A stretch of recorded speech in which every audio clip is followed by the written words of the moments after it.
Hello बच्चों, let's see the question. An isolated particle of mass m is moving in a horizontal plane xy along the x-axis at a certain height above the ground. It suddenly explodes into two fragments of masses m by 4 and 3m by 4. An instant later, the smaller fragment is at y equals plus 15 centimeter. The larger fragment at this instant is at, here we have given four options. Now, to answer this question, first we will discuss here the key concept, and here the key concept is centre of mass. तो जो हमारे पास यहाँ पे किसी भी object का centre of mass होता है, इट इज़ द पॉइंट जहाँ पे होल बॉडी का मास कंसंट्रेटेड होता है. सपोज ये हमारे पास बॉडी है, ये यहाँ पे n नंबर ऑफ पार्टिकल से मिलके बनी हुई है. तो अगर हम इसके मोशन की स्टडी करना चाहते हैं तो हर एक पार्टिकल की जो मोशन की स्टडी है वो हम अलग अलग नहीं कर सकते, क्योंकि ये पूरा का पूरा जो सिस्टम है ये इन्हीं पार्टिकल से मिलके बना हुआ है. तो हम एक पॉइंट ऐसा कंसिडर करते हैं जहाँ पे होल बॉडी का मास कंसंट्रेटेड होता है, इसी को हम यहाँ पे सेंटर ऑफ मास का नाम देते हैं. तो इसमें हमारे पास एक आइसोलेटेड पार्टिकल है, ये ग्राउंड से, सपोज ये ग्राउंड है हमारे पास, इसे h हाइट पे कहीं पे हमने रखा हुआ है, और यहाँ पे ये moving along the X axis, यानी ये जो पार्टिकल है, सपोज ये पार्टिकल है हमारे पास, ये एक्स एक्सिस के अलोंग इस तरीके से यहाँ पे मूव कर रहा है.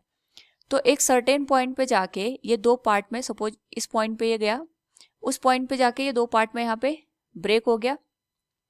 एक पार्ट जो इसका बना ये m/4 था and second one was 3m/4. तो हमसे ये कहा गया है कि जो ये स्मॉलर फ्रेगमेंट है that is m/4, this one it is at a height of plus 15 centimetre. यानी यहाँ पे जो हमारे पास y एक्सिस की जो वैल्यू है इट इज प्लस 15 सेंटीमीटर. हमें ये बताना है जो ये लार्जर फ्रेगमेंट है इसकी पोजीशन क्या होगी.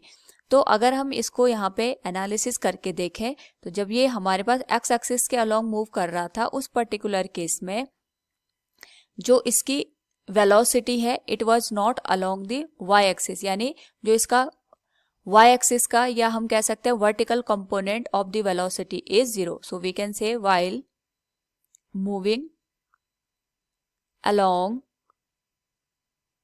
The X axis before the explosion velocity along Y axis is 0. Y axis के अलोंग हमारे पास यहाँ पे जो वेलोसिटी है वो 0 है, और अगर हमारे पास यहाँ पे वाई एक्सिस के अलोंग वेलोसिटी 0 है तो हम ये कह सकते हैं कि इसका कोई भी कंपोनेंट सेंटर ऑफ मास का वो वाई एक्सिस के अलोंग नहीं होगा. या फिर हम इसको इस तरीके से भी लिख सकते हैं, वाई सी एम की जो वैल्यू होगी इस पर्टिकुलर केस में वो 0 के बराबर होगी. ये तो हमारे पास आ गई बिफोर द एक्सप्लोजन की कंडीशन. आफ्टर द एक्सप्लोजन जो हमारे पास यहाँ पे कंडीशन है, वो जो स्मॉलर फ्रेगमेंट है इसका जो कोऑर्डिनेट है वाई एक्सिस में इट इज प्लस 15 सेंटीमीटर, और जो हमारे पास लार्जर फ्रेगमेंट है इसका जो हम यहाँ पे